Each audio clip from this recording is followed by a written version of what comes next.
নমস্কার বন্ধুরা, যোজনা হেল্প বাংলা চ্যানেলের আরও একটি নতুন ভিডিওতে আপনাদের সকলকে স্বাগত জানাই।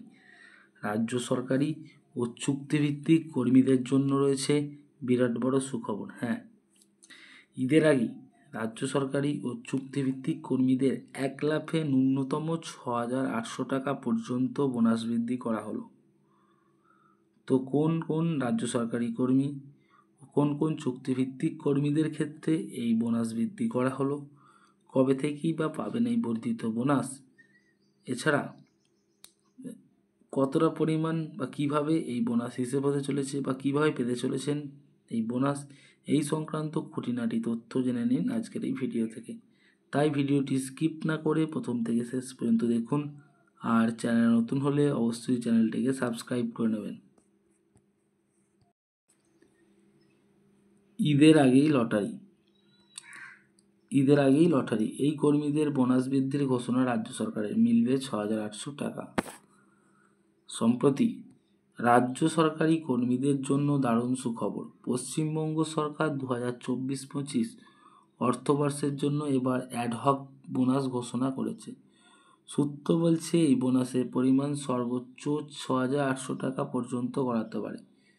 মঙ্গলবার নবান্ন থেকে ঘোষণা করা হয়েছে, যে সমস্ত কর্মচারীরা প্রোডাক্টিভিটি লিঙ্কড বোনাস পান না এবং যাদের মাসিক বেতন 44,000 টাকার কম, তারা এই বোনাসটা পাবেন। হ্যাঁ, ঠিকই শুনেছেন। পাশাপাশি চুক্তিভিত্তিক কর্মচারীরাও নির্দিষ্ট শর্ত সাপেক্ষে কিন্তু বোনাস পেতে চলেছেন। বেশ কিছু সূত্র মারফত জানা যাচ্ছে, যাদের মাসিক বেতন 44,000 টাকার কম, তারা সর্বোচ্চ 6,800 টাকা পর্যন্ত বোনাস পাবেন। ফর্মুলা অনুযায়ী কর্মচারীর যোগ্যতার মাস সংখ্যাকে 12 দিয়ে ভাগ করে 31শে মার্চে বেতনের সঙ্গে গুণ করতে হবে। তবে সর্বোচ্চ 6,800 টাকার বেশি কিন্তু কেউ বোনাস পাবেন না। এছাড়া চুক্তিভিত্তিক কর্মচারীরা যারা 2024-25 অর্থবর্ষে 120 দিন কাজ করেছেন, তারাও এই বোনাস পাবেন। সব থেকে বড় ব্যাপার, চুক্তিভিত্তিক কর্মচারীদের জন্যও কিন্তু 6,800 টাকা বোনাস নির্ধারণ করা হয়েছে। উদাহরণস্বরূপ, যদি কোনো কর্মচারীর হিসাব অনুযায়ী 7,000 টাকা বোনাস হয়, তাহলে তিনি 6,800 টাকাই কিন্তু পাবেন। রাজ্য সরকার জানিয়েছে, কর্মচারীদের ধর্ম অনুযায়ী এই বোনাসের সময় নির্ধারণ করা হয়েছে। যেহেতু এখন রমজান মাস চলছে, তাই ঈদের আগে মুসলিম কর্মচারীরা এই বোনাস পাবে। তবে অন্যান্য কর্মচারীদের ক্ষেত্রে 15 থেকে 19 সেপ্টেম্বর পর্যন্ত অপেক্ষা করতে হবে। অর্থাৎ দুর্গাপূজার আগে তাদের বোনাস মিটিয়ে দেওয়া হবে বলে আশ্বাস দিয়েছে রাজ্য সরকার। উৎসবের আগে রাজ্য সরকারি কর্মীদের হাতে কিছুটা অতিরিক্ত টাকা আসলে তারা উৎসবের খরচ সামাল দিতে পারবেন।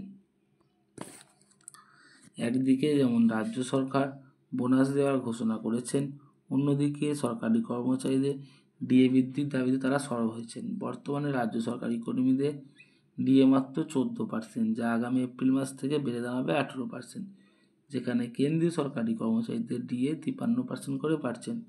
আবার কদিন পরে হয়তো 2 থেকে 3% তাদের বোনাসও, তাদের ডিএও বেড়ে যাবে।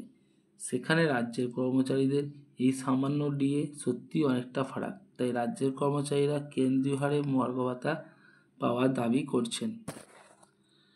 রাজ্যের এই বোনাস ঘোষণা সরকারি কর্মচারীদের জন্য কিছুটা স্বস্তির খবর হলেও ডিএ বৃদ্ধি নিয়ে কিন্তু এখন আলোচনা তুঙ্গে। কর্মচারীরা কেন্দ্রীয় ডিএ বৃদ্ধির দাবিতে সফল হন, তাহলে একমাত্র ভবিষ্যতে তাদের আর্থিক সুবিধা আসতে পারে। এখন দেখার বিষয় যে রাজ্য এই বিষয়ে কতদূর এগোয়।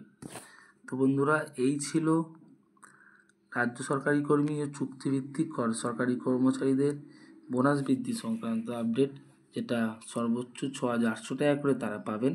এবং প্রত্যেকটা সম্প্রদায় তাদের যে উৎসবগুলো আছে না, যেমন চুক্তিভিত্তিক ও রাজ্য সরকারি কর্মী যাদের যেমন উৎসব, যেমন ঈদের আগে, দুর্গাপুজোর আগে এই বোনাসটা কিন্তু তারা পেয়ে যাবেন 6,800 টাকা করে। তো এই ছিল আপডেট। যদি ভিডিওটি ভালো লাগে অবশ্যই চ্যানেলটিকে সাবস্ক্রাইব করে নেবেন এবং পাশে থাকবেন। ধন্যবাদ।